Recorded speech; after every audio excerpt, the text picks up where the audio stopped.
خب دقیقا وقتی که شما میخواید یه فرشی رو انتخاب بکنید، اینکه خونتون چه سبکی داره هم خیلی مهمه.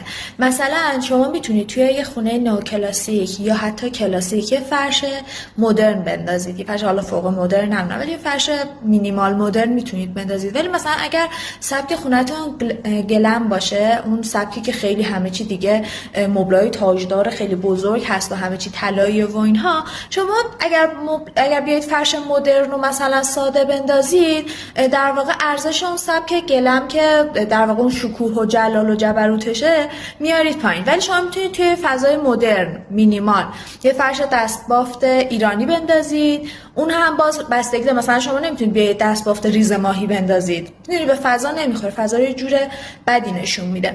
ولی میتونید فرشا رو با سبک‌های مختلف ترکیب بکنید، اونم با دقت و هوش و ذکاوتی که باید به خرج بدید توی دیزاین.